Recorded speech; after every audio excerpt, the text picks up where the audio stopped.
What is up, YouTube? This is CantStopRalph, and I'm here with a brand new video regarding the best playmaking badge setup for a guard in 2K20. I've seen a lot of streams and videos and have even looked at other guards badges in the park. And let me just say, you would think some of these people are brain dead with some of these useless badges. Don't worry, I'm here to help you not make these same mistakes and be the most effective. We all know how priceless these badge points are, so let's not waste them. So I'm here on my playmaking slasher just because he has more playmaking badges than my offensive threat. I don't really use this player anymore just because my offensive threat can shoot from Hall of Fame limitless and catch more bodies than my slashing playmaker. If you don't believe me or have not watched that video, go check out my video on my 6-foot sharp demigod catching bodies I uploaded a few days ago.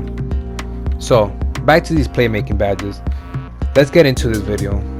I'm going to start from 20, then go to 22, since I know a lot of offensive threats have around these numbers of badge points. Then I'm going to move to 24 to 26, which is typically how much a slashing playmaker gets. Remember, this video is primarily for guards, and I will be releasing other videos regarding other positions. So I'm going to start with the most important playmaking badge, which is a must, which is quick first step on Hall of Fame. This is the badge that allows you to get past defenders and just leave your defender in the dust when you want to get open and shoot. It also gives you the blow by animations when you're trying to drive. These are very important because as a ball handler, you need to be able to get open. This allows the defense to pick up on you and the defense to crumble, hence creating your teammates to get open. So that's 4 points. The next badge you should have is Hall of Fame handles for days. This is a must because as a point guard, you're the main ball handler, so you need to be able to dribble. Especially when these locks and centers are just bumping you left and right, you are going to be drained of stamina. So you need this badge on Hall of Fame so you don't get stripped and lose the ball. People will complain and say this badge doesn't work because they want to dribble the whole shot clock, but those guys are ball hogging bums. Trust me, you need this badge on Hall of Fame. So that's 8. Next badge you need is Unpluckable on Hall of Fame. I repeat, Hall of Fame. A lot of YouTubers and people are saying this badge does not work, but that is a lie. Mike Wang even tweeted it got a buff a few weeks ago, and trust me, it did. People usually complain because they try to dribble in other people's face with depleted stamina, and they wonder why they are getting ripped. Even Kyrie Irving will lose the ball if he is dribbling in Kawhi Leonard's face.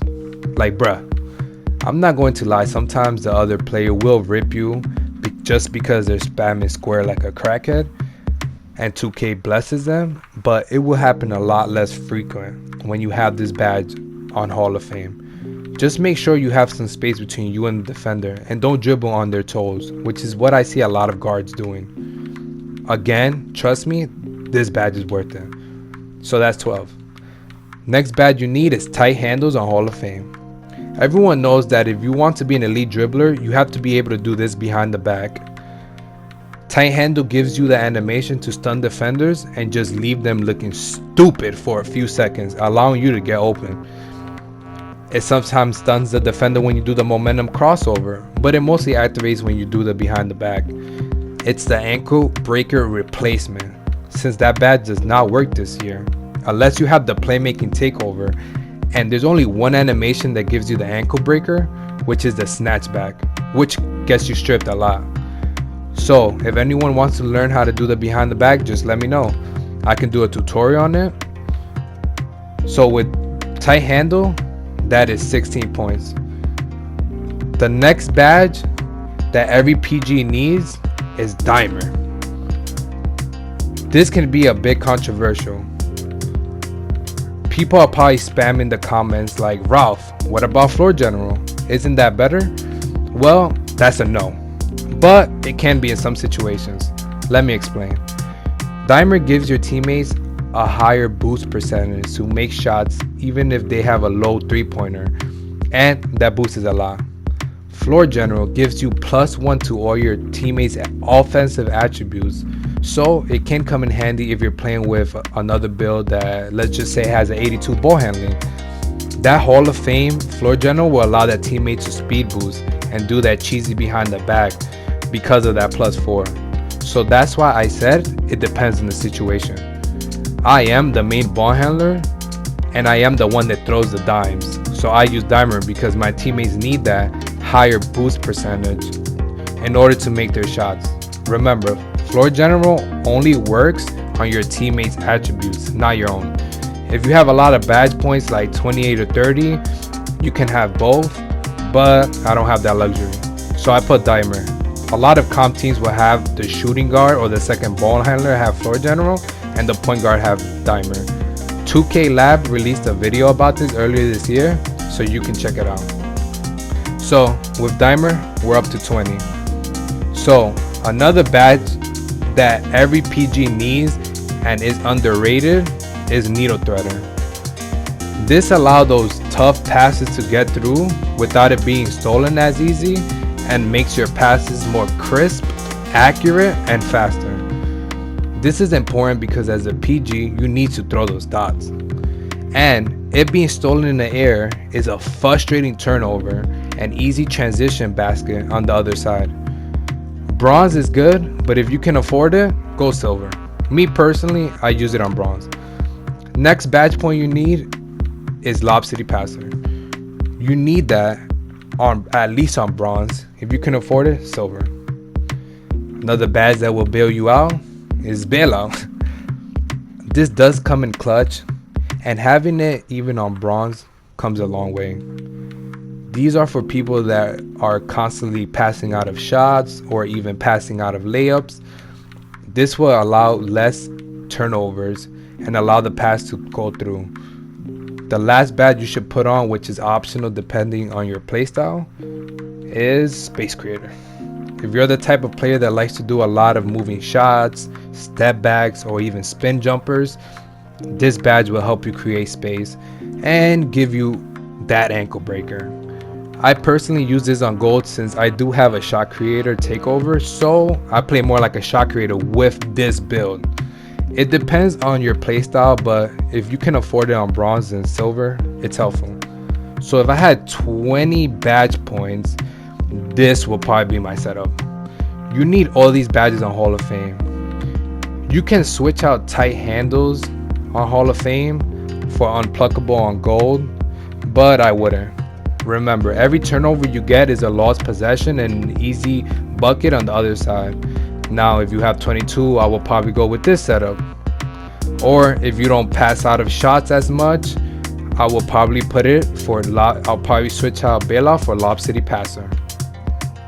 If you have 25 badge points, I suggest this setup. If you don't use shot creating moves, you can put it on any of the other bronze badges. Same thing applies if you have 26. If you have like 28 points or 30 points, you can mix it up and put on Floor General. It all depends on your playstyle, but up to when I did 21 badge points, those are the must, which are these. Everything else is extra. So what you all must be wondering is, Ralph, what's your setup? So this is mine. I only have 25 badge points on this player and I can score, so that's why I use Space Creator. Me scoring opens up my teammates, but I first look to see who's open first. If I had 22 badge points, I would just take out Space Creator. You can change it to Lob City Passer or change Lob City Passer to Bailout depending on your playstyle. I never really pass out of shots, so that's why I don't really use it. If you want to know more on why I didn't choose the other playmaking badges, just write on the comment below, or let me know if you want me to do a video on it. This video came out pretty long, which was what I was trying to avoid, but it happens. Now you're more knowledgeable, which is what I'm hoping with this video. so you won't waste your hard-earned badge points and won't be looking like some of these come-ups I see in the park. It's all love. So if you enjoyed this video, like, turn on the notification bell, and subscribe. I'm hoping to release a slashing badge setup and a shooting one, primarily for guards. Then I will be making other videos for other positions depending on what you want. Just leave it in the comments below. I chose these badges from hours of testing and hours of watching other streams and video, and even based my picks on the 2K lab, which, let's be honest, they are the 2K guru. So I hope you enjoyed this video. Live, love, laugh, and stay blessed.